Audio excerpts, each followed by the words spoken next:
All right, we're back here on the Thursday afternoon, June 2nd edition here on the Chase Thomas podcast, where I am joined by a first-timer down there in South Forsyth, Georgia. It's really like Swanee. It's more like Cumming. I don't really know where to define South Forsyth. My family moved to South Forsyth area after I graduated high school from Parkview. Very different, but my brother went to Lambert, so I'm very familiar with the area, but I've never had this coach on, so I'm very excited to talk with Coach Troy Morris of the South Forsyth High School football team. Coach, how's it going? It's going great, man. I appreciate you reaching out and excited to be on your show. Well, thanks for being here. I'm excited to talk to you and learn. I've spent this whole week, this summer, just going to different high schools here in East Tennessee. And let me tell you, East Tennessee is different in terms of the players. A lot of scheme stuff is different. It's just like growing up in Georgia and watching Parkview in their heyday and just the different guys and just different bodies. It's just interesting to see the difference in 7A football in the South in Georgia versus 6A in East Tennessee. It's almost like a different game when you're watching it up close. But how's the offseason going for you, Coach? Has it been about what you expected? Have you gotten a lot of installs in already? Are you doing the early morning camps to avoid the crazy heat? What's it like so far? Yeah, we haven't gotten started with our summer stuff yet. June 6th, we're in a dead week right now. The whole state is. But June the 6th, we'll get started. And we go from 8 to 10:30 in the morning. We go 4 days a week. A lot of install stuff. You know, I know whenever I was back in high school, you showed up in August and started to install in 2 days and all of that. And, you know, it's just way different now, you know, over the summers when you do all your installs. So when we get to our first day in pads, it's all in. So it's way different now. So a lot of conditioning and running and install and all that kind of stuff is going to get cranked up June 6th. We have some base stuff in from spring. We're really basic in spring. So we have a lot to do this summer. So next Monday we'll get started. So did you say you go straight to pads when y'all get started on Monday? No, August the 1st is the first day we go to pads. Yeah, we're just in helmets over the summer, T-shirt and shorts, working out, lifting, and then we get on the field for, I don't know how long we're out there, about an hour and a half, maybe hour and 15 minutes. And then we get in the weight room some and we condition, things like that. So efficiency is key, right? Like you have to you only get so much time in the summer with these kids. How do you make sure that each one of those summer workouts is as efficient as possible? Yeah, we map it all out. I mean, from the moment they step on and we get started at 8 o'clock, we're very efficient. You know, we designate everything every minute on what the kids are doing, and we try to transition fast. And so the kids, there's no confusion. You know, we go from a stretch to offense, defense, to working out, just a special team. Everything is mapped out prior to us getting out there. So every coach and kid knows where to go, and we just try to be as efficient as you can. We try not to waste a second. With camps, it's interesting because there's just so many camps for these kids to go, especially like the kids who probably going to go get a scholarship, 4-star, 5-star, 3-star kids. They're getting pulled in a lot of different directions. You got a lot of non-official visits, a lot of official visits to do. The summer is just a big part for them because they got the school year. It's harder to get around. I mean, obviously with the fall and taking in a game in person, that kind of thing. But how does that affect you and what y'all plan when you're like, do you know for sure like which guys are going to be there, which guys are not? Does that affect how you do things in the summer? Well, it does, especially in key positions. Like if our quarterback's not going to be there or things like that, we look at it as a chance for other guys to get in there and get reps. We do have to deal with that. What we encourage our guys that are going through the recruiting stuff is try to schedule it around our practices. Because that's one reason we go in the mornings. Is that you can do camps in the afternoons. Wednesdays we're off, so try to go to a Wednesday camp or weekend camps.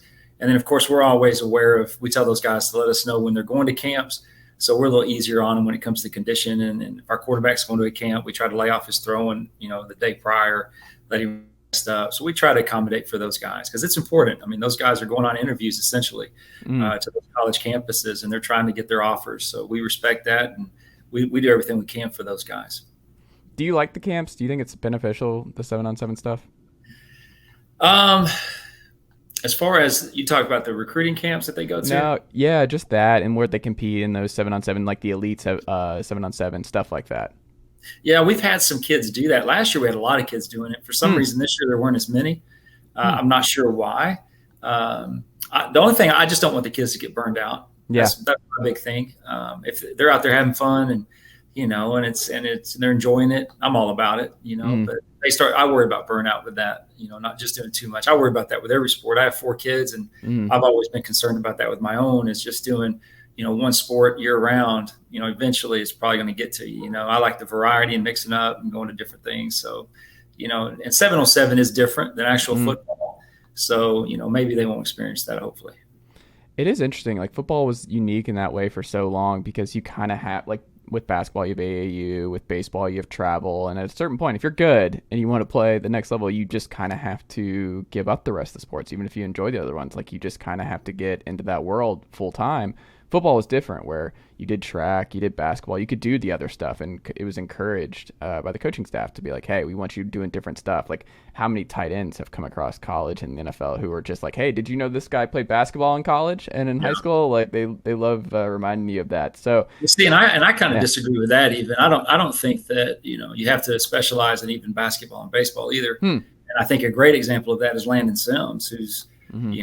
he's gotten hurt now, but he was unbelievable last year as a freshman. He was our starting safety for 2 years there. He played all 4 years of high school. He was just a phenomenal player. And then I think he carried that mentality over into baseball, and he'll take that football competitive edge, all those types of things. You can watch him when he pitches, and he has that mentality about him. And I think a lot of that has to do with football. So, and I just think the variety helps the kid. I remember whenever I played back in high school, I did so many different sports. I was always so excited about the next one. Whenever going from outdoor to indoor to back to outdoor, it was just always exciting to me. I never got tired of it, and I think it was because of the change. Yeah, that's how, like, it's interesting. It even permeates into media. Like, there's so many colleagues of mine and people in this industry who now just only cover one sport, or they just do that year round, or the amount of folks that just like stop watching the other stuff or covering. And I'm like, I just don't think I would do this industry anymore. I would get so burnt out and I would get so bored just covering that one thing and only thinking about that one thing every day. But it seems like we've gone more and more into this niche kind of culture where you just find that one thing and you just only cover that, only write about that, only podcast about that. That's just not, and I have no interest in that. Like on this show today, 3 different subjects, 3 different things, because I'd rather learn and I would rather diversify these shows and what I'm covering as much as possible. But is there one game? Is there one moment? Is there one part of last season that you're still thinking about here in early June? We had some good moments last year and some painful ones too, and that's with every football season. The probably the most memorable one last year was the game against West. When we play West, it's always down to the wire. It seems like. I think that both teams are well coached. I think both teams have a lot of talent. Both teams play really, really hard. Which, to be honest with you, a lot of the teams that we play are like that. And for some reason, it's just with us in West, it just seems to come down to the wire. And the last 3 years have gone to either overtime the last 2 years last year was double overtime, and then this year was overtime. And the year before that, it was right down to the wire, wasn't overtime, but it was really, really close. And this year, the way we won it, down 8 with I think a minute and a half to go, and ended up coming back and getting the tie, and then going to overtime, and ending it there, getting a run in there to end it in overtime. That was just really exciting and really cool for our community. Okay, I like it. What's been the biggest coaching lesson you've learned since being at South Forsyth? What would you say that is? There's been a lot. I would say this past year is just be ready for the unexpected. There's a lot of things that I picked up through over the years, through all my years, that I was prepared for. And then I think as a head coach, there's always going to be things that you don't account for. You just can't. Just be ready for those and prepared to deal with them. How much does your scheme change year over year? Do you really want to make sure year over year, like, hey, we don't know what kind of guys we're getting in this year. We don't know what kind of freshmen are coming in. We don't know kind of like high school's different where there's no recruiting. It's who's in your area, and you kind of have to adapt to just the kind of guys you're walking in your program for that 4-year span, but you don't know. So are you able, generally speaking, to run the kind of scheme and run the kind of personnel that you would prefer and that you're most comfortable with year over year, or do you have to change a lot more than you would like? Well, when I first got to South, we were in the wing T, and after 3 years, Coach Arnett, who was our head coach at the time, he and I both agreed we need to do something different. So we went to a different offense that involved a lot of formations and motions and tried to look really confusing to our opponents and really easy for us. And then it's evolved into the pistol, getting our quarterback more involved as a run threat. And I think the one thing that I could be most proud of is with our offense, it's so adaptable to our players. if in whatever we're good at, that's what we're going to do according to the talent that we have. If we can run it a whole bunch, we'll run it. If we need to throw it, we'll throw it. There's years since we've been in this offense that we've ran it 75% of the time and thrown it 25 because we had a big line and a huge back. And then there's like the last couple of years, we've thrown it a lot. We've had really good receivers, good quarterbacks. Not to say our running game wasn't good, but the strength was in throwing. So we're, 70-30 pass to run. So really our whole offense is predicated on our players. So from our freshman to our JV to our varsity, all those offenses may be geared different directions. Even though it's the same philosophy, same scheme, it still can be geared different directions based off of the players. And then defensively, the same thing. If we have to be exotic and blitz a lot, we will. If we have to go to a 4-man front or an odd front, we'll do that. It's all based around our players, all of it. Interesting. Have you found that you do more man on the outside or more zone? Yeah, it just, once again, it depends on our talent. I would say we're probably a little bit more of a zone team this past year, probably more of a man team in the past. But once again, in the past, I've been more on the offensive side. Yeah. So that's where my focus has been. But this past year, we're a little bit more of a zone team. But there are times we definitely play some man and bring people and do all that. It all comes down to our players. Yeah. If we have people that can lock you down, and we'll lock you down and bring people, or we need to play zone to help those guys out a little bit, we'll do that. So being an offensive guy, do you delegate? Do you put a lot of trust in your defensive side of the ball and your coaches there, where you're like, I'm not gonna interfere. Like, I trust you guys. This is not my area. Is that how it is, or do you have a pretty significant hand in what defensive calls are made? Well, I don't have a lot to do with the calls. Yeah. But I definitely have a hand in there. They let me know what's going on. I'm definitely involved in what's going on, but they handle all the preparation. They handle the call. They run the defense. Coach Walker's our defensive coordinator, and I trust him to do to make sure that side of the ball is taken care of. But I'm not just completely hands off with the defensive side of the ball. I'm watching and paying attention and coaching here when I need to. Things that I'm not completely. I know some defense. I'm not completely. I'm a football coach, right? But no, I trust those guys. But if I see something that needs to be addressed, I definitely address it. What would you say is the most difficult part of your team scheme to defend the last couple of years? What would you say if we got other coaches around? If we got Palmieri from Denmark, if I got different coaches around Forsyth, what would you say that they think is the most difficult part about playing you on the offensive side of the ball? From our offense, I think I've had some coaches tell me that just how many formations and motions and movements that we do, it's kind of hard to deal with if you're trying to break us down and align to us based off of our formations and things like that. It becomes really difficult because you can't tell if we're, lining up a certain way to go that way and outflank you, or if it's just kind of smoke and mirrors and we're going the other way. And that's kind of the objective that we had is just to try to seem confusing and give you a lot of different things to look at, where on our end of it, it's not very confusing on how we call it and how we teach it. So that would be probably the biggest thing, I think.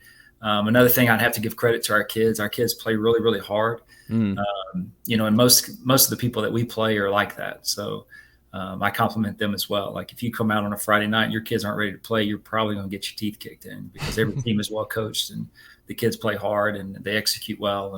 And our kids know that. Like, they have to be on top of their game every Friday night. Kind of sounds like Air Force. I had Troy Calhoun on a couple months ago, Air Force head coach. That's kind of how it is. If you're not ready for the Air Force offense 1 week, you're in trouble. Like, if you take them for granted, it's that same kind of thing. A lot of service academies do that really well, which is part of the reason I'm excited that Army is not coming to Knoxville this fall, because I don't want any part of that in week 3, and then have them upend our season with the triple option. Don't want any part of that. No. Monken's a good coach, man. Like, Monken's doing good work there in Army. So when you look at this upcoming season, is there one game that you already have circled that you're most excited about? Is there one stretch that you think will define your season when you're like, all right, these couple weeks, this is going to be our tell and where this season's going to go? When we get into region, our non-region schedule is crazy. I mean, we're playing some good teams in our non-region, and we're on the road forever. Whenever I was doing the scheduling, had a team back out on me and ended up having to take another road game, which put us on the road for four games in a row. And then, That's some wild. bye weeks in there. I know it was pretty frustrating, but it is what it is. Man. So we're actually we're at home the first week, and then we're Mm. not back for another 6 weeks, with 4 of those being games and 2 bye weeks in there. So we're on the road forever. So our kids are excited about it, though. I Yeah. was a little concerned, but they're actually excited about it. They like going on the road and playing in different places. Well, you're So going all over the place. For folks I'm telling who don't know, you're going to Harrison, North you. Oconee, Clark Central, and then Brookwood. You're not Yeah. like you're not. You're going on the road, and when we say you're going on the road, it's not like you're going around Forsyth County or Gwinnett County. You're all over the state, basically. Yeah, when I say unfortunately, just scheduling wise, it was tough having to Yeah. schedule those many away games. But it is what it is. So we're not going to unpack our bags. We'll get home and keep them packed and hit the road again the following week. But like I said, our kids are excited about it, and that's all that matters. That's all Yeah. I'm concerned about. If they're fired up about it, than I am. But as far as a certain game, when you get into region, it's just every game is so important. And like I said, the teams in our region are really good. Milton's coming in this year. Everybody knows about them. So there's definitely some challenges in each one. I would say right now, the first region game would be our main focus after coming out of those non-region games, which, the non-region are important as well, but it doesn't count until we get to the main one. So why don't y'all play North Forsyth? well, they dropped down into 6A, and then That's right. I don't know. You'd have to ask them. Let's just leave it at that. Oh, I like that. Yeah. There that caught me off guard. Did you have a favorite game from this fall? Did you have one that stood out to you most? I know we talked about West Forsyth as just the crazy and that just being the nature of it, but did you have one where you're like, our kids really fought hard. This went maybe a different way than I thought it was going to go based on our week of practice, and this was just a totally different result that I just could not be more proud of our guys? I would probably say the Gainesville game, because we had such an emotional win against West, and that can always be a trap, an emotional letdown that following week. And we knew it. And the year before, we had lost to West in double overtime. And sure enough, we played Gainesville, and we did not play very well, which they were good, but we didn't play very well that night either. So that this year, we knew that trap was a possibility. So we focused on it that week at practice, and we had a good week of practice.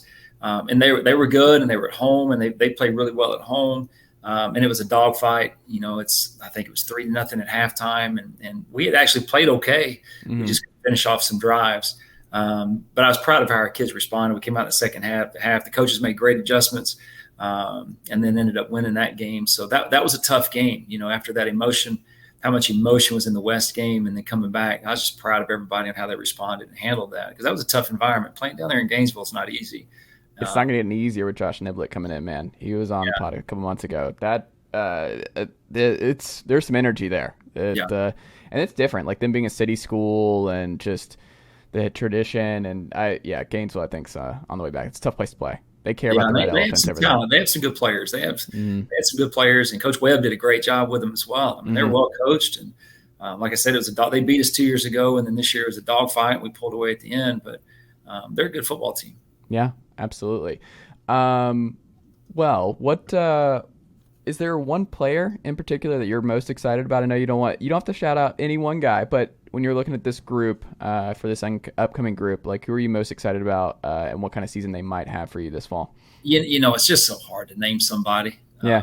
I hate if you name somebody, you're gonna upset somebody else not naming them. That's just tough. We have a lot of guys that I'm excited about. We have a lot of returners that I'm very excited. We've got new guys that have just killed it in the weight room and in our spring game played well. So I'm just excited to see what this team is going to look like altogether. Like I said, we've got some new guys that are going to come on the scene that I think is going to surprise a lot of people and think, where'd that guy come from?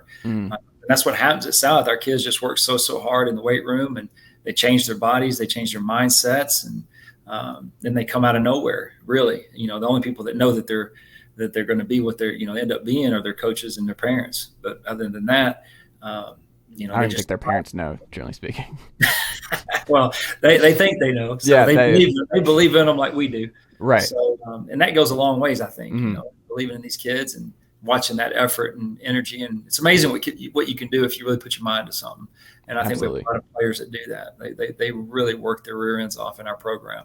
What's your favorite part about being the coach at South Forsyth? Just the people. I think at South we have great people, from our administration to our teachers to our students to our parents. I love our coaching staff. Our players are unbelievable.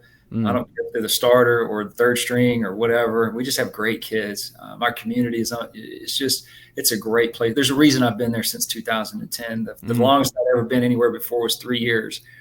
And I've been here since 2010. And, I just pray that we continue to have success. And I'm able to stay here a lot longer because it's I think at the end of the day, so much of this sport and life are about relationships. And there's a lot of good ones at South that I have. What's been the biggest change in coaching high school football since you took over or since you really got there in 2010? Man, that's a tough one. The biggest change in high school football, I don't, in our area, I just feel like the football has gotten so much better as a whole. I think the teams have taken the weight room a lot more serious, just taking football a lot more serious. Every Friday night, if you play a Forsyth County team, I mean, you're gonna play against a really well coached football team, and the kids are gonna play hard. There's a lot of talent in this area, which I don't think was the case when we first got here. There was some, but nothing like there is now. I mean, there's FBS players all throughout Forsyth County, and the talent has just gotten better and better and better. And I think it's going to continue to improve. Interesting. Is your group going to be more upperclassmen, do you think, or more underclassmen? What's the ratio this year? Do you think it's going to be mostly that you're going to be able to lean on a lot of upperclassmen in your starting lineup on both sides of the ball? Yeah, I think we're going to be primarily made up of juniors and seniors, and that's typically the case. Okay. There might be a sophomore too that sneaks in there for a little playing time, but in a 7A program, it's hard for sophomores to get on the field. Yeah, they get on the field in a 7A program, they're probably really good players. So I think we're primarily going to be made up of, like I said, the upperclassmen. Okay. This year. You get a day off, coach, to do whatever you want. You don't have to worry about anything. Like the kids are on vacation with the wife. Like it's just you. You can do whatever you want to do. What do you do? I'm probably at the lake, hanging out at the lake, doing Linear? Something. Yeah, probably out at Lake Linear, something out there. I love the lake and the water and all those types of things. And this summer I'm getting scuba certified, so I'm excited about that. Yeah. Oh, okay. So my boys and I are going to get certified this summer. Yeah. All right, I'm going to cut this part of the interview out because I don't want my fiance to hear that because she's all in on scuba and has thrown that around for the honeymoon. And I'm like, I'm out. I don't want to scuba. Scuba's just not on my radar. That's can't do it. Some people are just, my wife's not all about it either. She doesn't want to do it. So my boys the tank and everything where I'm like, man, I don't know. I don't know. It's asking a lot of me to take care of business down there. And if things go wrong, it's not like things going wrong in a lot of other areas of life. You're in trouble. Things go wrong with that. That's true. It's well, that's the way I am with heights. I want nothing to do with with hiking up a mountain and all that. I mean, I like to hike up, but the mountain part at the top and looking down, I can't deal with that. Interesting. It's funny because I've jumped I've done skydiving before. I can do that. You're killing me, coach. I'm cutting that too. She wants to do the skydive. You're killing me. Is that right? Yeah, you're killing me. Skydiving's awesome now. I'm not gonna lie, it's awesome.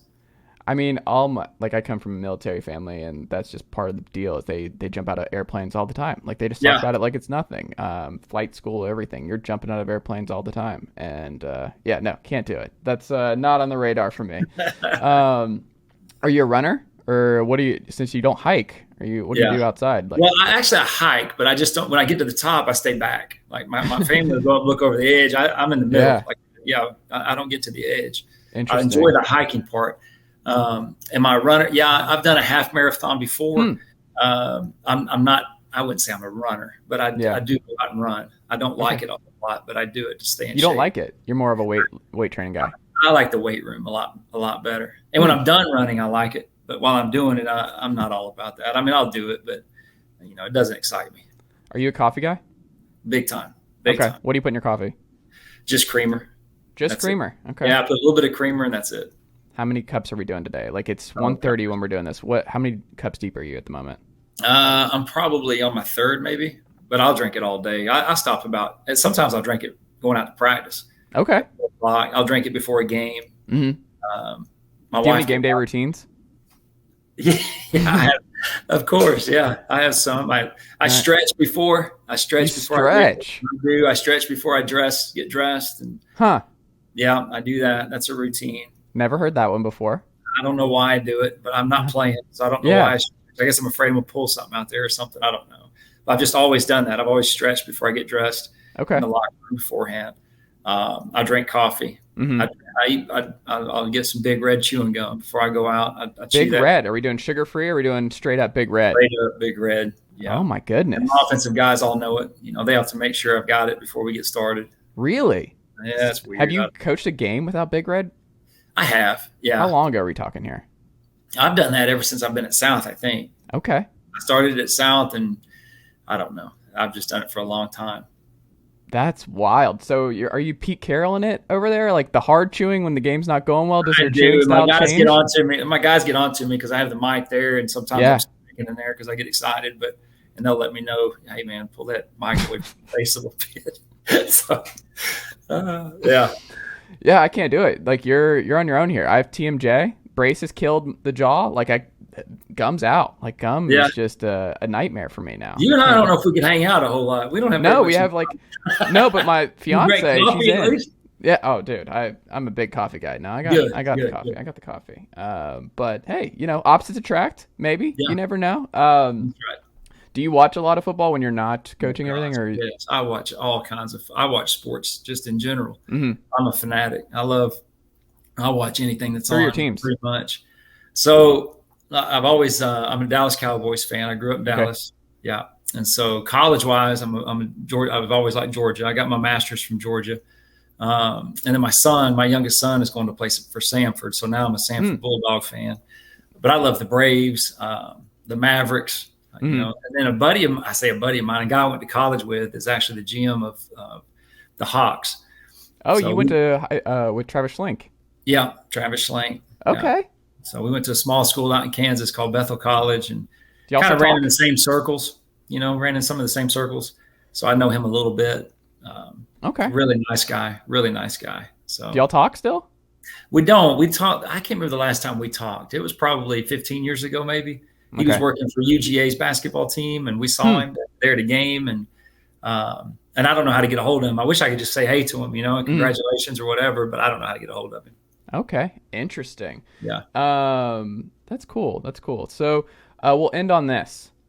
What would South Forsyth parents, fans, the football program be surprised to know about you? Is it something that your family always gets onto you about where you're like, this is a weird Troy Morris thing? Like, what would it be? What would they be surprised to know about you?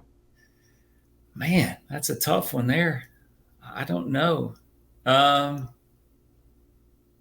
I really don't know. I don't think I've got anything kind of weird or. Do you have a personality quirk that a lot of people don't would not guess? Are you more of an introvert than people might guess? I'm a little bit of both. There's times when I definitely am introverted, and then there's times where I really enjoy being out and about around people. I don't know. I think I'm pretty funny. I don't think very many people know that. Yeah. I think my close friends know it. I can be a pretty funny guy at times, but do the players know it? Yeah, I'll let that side of me show some. Not often, Some? but some. Yeah. But really, I don't know of any kind of crazy quirk or anything like that parents, or anybody else would be surprised at. Do you golf? Yeah, bad. I'm a bad golfer. I'm not good. Okay. But I enjoy it. I don't play a lot, No? with my kids, throughout Well, you're in the golf year. country over there in Forsyth. Like my I family's am. in Old Atlanta Club. You got Marlowe. You got all kinds of spots over there in Yeah. Forsyth. I enjoy it. We've Yeah. done a couple of foursomes out there with some of my guys on my staff and stuff. And it's fun. I love the camaraderie out there Yeah. and cutting up and laughing. I like that more than the actual playing, but I enjoy playing. It's fun. I'm just not, like I said, I'm not great at it. Do you fish? I'll fish some. I like to do a little bit of everything. I enjoy fishing but I don't do it all the time, but I enjoy doing that. Okay. Master of none, but you want to do a lot of different things. I like it. Yeah. Okay. That's pretty much, I like to experience things and, just try stuff. Like Scott, my oldest son wanted to go skydiving for his 18th birthday. And he said, will you go with me? Absolutely. Let's go. Okay. So scuba diving. How did mom feel about that? The 18-year-old skydiving. She was Yeah. good. Yeah, Okay. she was good. She was good. So all of my kids, two of my kids have done it. And the other two want to do it.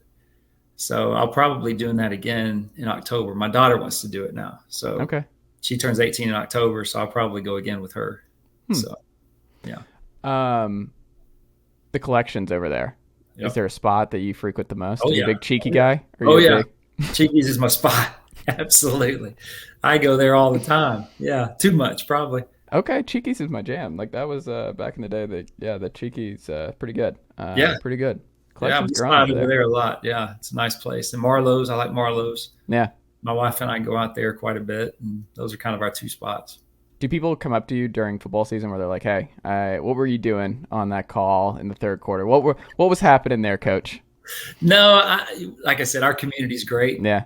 Um, they don't question us a whole lot or anything like Mm. that. They're probably saying it at the time. Mm-hmm. Back whenever I was the offensive coordinator and up in the box, I could hear people like, "What are you doing?" And all, Yeah. and I would tell them, "I don't know. That was a bad call." Leave me alone, Buck Blue. But no, our fans are great, man. Yeah. I love our parents. I love our fans. Mm-hmm. They're passionate about it, but it's also, I think that up to this point, anyways, they've also been level-headed about it as well. Yeah. So Okay. very supportive, very supportive. Are you a reader? I love to read. Yeah. Oh, what have you read recently that you liked? I'm almost done with Twin Thieves right now. It's a leadership Okay. book. Yeah, that's what I'm almost done with. Is that more your jam? You like the leadership nonfiction type thing? I all nonfiction, self-help. No fiction. I do not like fiction. No. Oh, you just don't even like it. You're like, I don't need it. I don't need it whatsoever. No. Interesting. I'll read self-help books, coaches books, leadership books, stuff like that. That's what I read. All right. I've read the Dichotomy of Leadership. I've read, like I said, the Twin Thieves. I've read almost every coach book you can think of. So that's what I enjoy. So, all right. And I actually, one of the most recent books we read was some coaching friends of mine and myself. We read Can't Hurt Me by David Goggins. Okay. Very impactful book. Now, there's some language in there, but it'll change your life. What that guy has done is amazing. Yeah. David Goggins' book. Okay, I'm going to look that up. Interesting. Yeah. All right, there you go. Coach, how did the good folks support the South Forsyth football program this summer and this season? I think the biggest thing is just to come out and watch them play, watch us play. And you don't get a lot of chances because we're only home 4 times in the regular season there. But that's wild. Yeah, those 4 times, come on out and check us out. And the games are broadcast on Forsyth Sports 365. Greg Golden broadcast that. So you can tune in and listen there as well. But that's the biggest way to do it. And I think you'd enjoy it. I mean, it's a cool atmosphere. Our fans get into it and it's exciting. We have some traditions that we do during the game. We got a big old video board up there that they run a lot of videos through, and they're real creative with that. And it's just a cool atmosphere, and it's a fun night. We'd love to have people come out and watch. There you go. All right, Coach, good luck this summer. And we'll have to check back again this fall. Yeah, please do. Please do. I enjoyed this. Thank you.